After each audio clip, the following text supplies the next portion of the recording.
हमारा पीछे हमारा के टारगेट करके, हमारा परिवार के टारगेट करके और गाली के यूज करके एगो यूट्यूबर हुवन राजन सिंह मुकुट। ये उनकर बहुत सारा वीडियो हमारा प्रति गंदा गंदा बना रहल बड़े, जबकि हम उनकरा के कोनो तरह से नहीं जानत।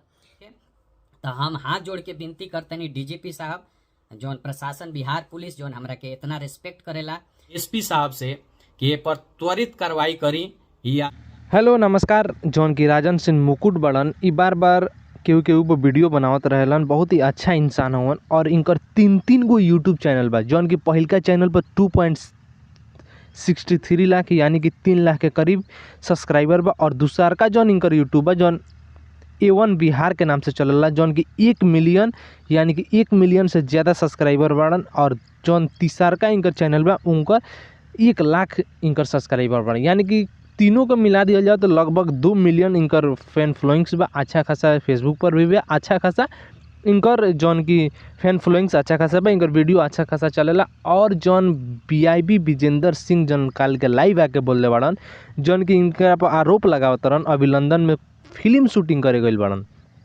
आरोप लगावत रहन कि हमारा पर्सनल लाइफ पर वीडियो बनावत रहन और तरह तरह के गाली के शब्द यूज करत रहन। तो आज हम कहे वाला बानी आप सभी से, पावर स्टार पवन सिंह के कट्टर वाला फैंस बानी तो ये वीडियो के लाइक शेयर कमेंट दबा के करी और चैनल के सब्सक्राइब भी करी।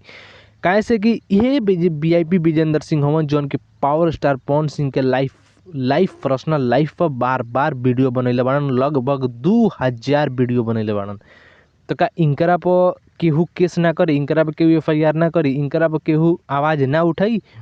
यह BIB विजेंद्र सिंह अपन नाम और पहचान बनावे खातिर पावर स्टार पवन सिंह के खिलाफ आके बोल रहन। आ जितना दिन उ चर्चा में रहन उतना दिन उनकर जितना भी गाना आइल बा सारे हिट गइल बा। 1 महीना तक BIB Vijendra Singh power star Pawan Singh के नाम लेके अपन गाना चलैले बाड़न। आ जैसे ही पावर स्टार पवन सिंह के नाम उनकरा नाम से हटल हा, 1 महीना बीत गईला, चर्चा थोड़ा बंद भइला, वायरल थोड़ा कम भइला। ओकरा बाद से VIP विजेंद्र सिंह गाना गइला हन आ उ गाना 1 के 2 के व्यू मिलत रहला। आ उतना दिन जितना दिन पावर स्टार पवन सिंह के चर्चा में रह के जितना भी गाना गइले बड़न 1 लाख 1.5 लाख 2 लाख उनका व्यू मिलत रहला। आप सोच सकतानी जितना भी यूट्यूबर्स बड़न, जितना भी सिंगर्स बड़न, पावर स्टार पवन सिंह के आरोप पे आरोप लगावेलन ऐसे कि हमार गाना कुछ चल जाओ।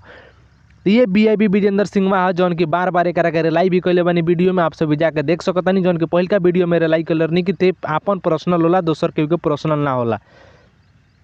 तोर लाइफ पर्सनल लाइफ है, दूसरा केहू के पर्सनल लाइफ ना हो। आज ये राजन सिंह मुकुट बहुत ही अच्छा काम कैले बड़न, एक रिलाई यहीं ते करस रह, ई कुछ ना करी, ई गइल बा। आप सभी से रिक्वेस्ट करके कहतनी कि जितना लाइफ में BIB विजेंद्र सिंह यूट्यूब से पैसा कमैले होई नु, उतना 1 साल में राजन सिंह मुकुट कमालन। 1 साल में जितना पूरा लाइफ में वो BIB विजेंद्र सिंह यूट्यूब से पैसा कमैले हुई उतना राजन सिंह मुकुट 1 साल में पैसा कमालन। तो एक और तुलना ते अभी तुलना एगो यूट्यूबर से नहीं कर पाओ। तो चलत रहे पावर स्टार पवन सिंह का लाइफ पर्सनल लाइफ आवाज़ उठावे, हाँ, या फिर आके रो के गिड़गिड़ाता रहे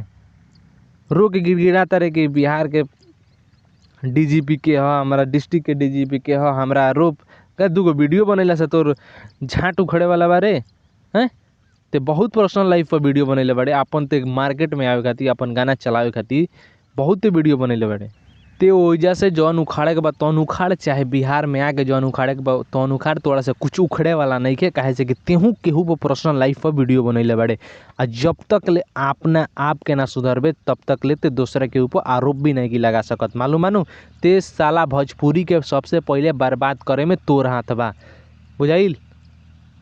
खेसरिया के पहले हाथ रहला, ओकरा बाद से फर्स्ट तोर हाथ बा। पर्सनल लाइफ पर ज्योति सिंह, पावर स्टार पवन सिंह के लाइफ पर पहले वीडियो ते बनैले बड़े, ओकरा बाद दोसर के तोरा ते चर्चा में ना अइतिस, ना ते पावर स्टार पवन सिंह के लाइफ पर वीडियो बनैतिस, ना ते चर्चा में अइतिस, ना तोरा के केहू जानत रहला, ना तोरा पर केहू वीडियो बनाइत। पहले ते अपना आप के सुधार, ओकरा बाद से ते कहिए कि हाँ DGP रिक्वेस्ट करिए।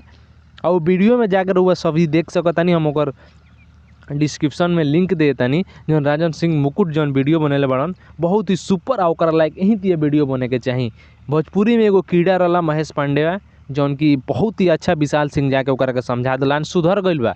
एबरा केहू के खिलाफ अनाप शनाप वीडियो नहीं के बनात। अब बाचल बाड़े ते तो आओ जैसे बाबू आओ, तोर लाई इतना ना हो जाई कि तेहू ठंडा जेबे आ तेहू सुधर जेबे, बिलाइए जेबे भोजपुरी इंडस्ट्री से। तो महेश पांडवा बिलाइला वही देते हैं साला बिला जीबे कुत्ता हराम खोर साला।